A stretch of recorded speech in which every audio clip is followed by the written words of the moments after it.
And after that,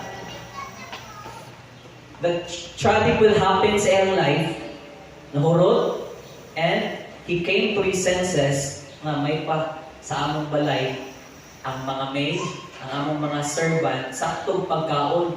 Ako diri, naginamnam na sa pagkaon sa baboy. So why not, maunto na lang po sa akong amahan, manghayo ko pasahilo sa Ginoo o sa akong amahan. Na bisan gawato na lang ko niya, isip na lang servant, dili na anak. Moto, niabot siya una-una.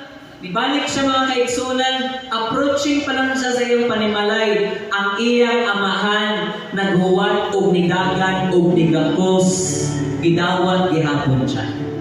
That is the picture out sa atong amahan. Dili ta maayo, pero tungod kay nangatay papa nga maayo sa atong kinabuhi. Failure ta.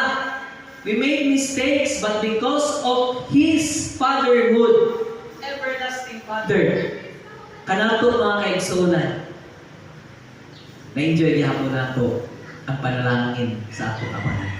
Amen? Bigyan ko rin.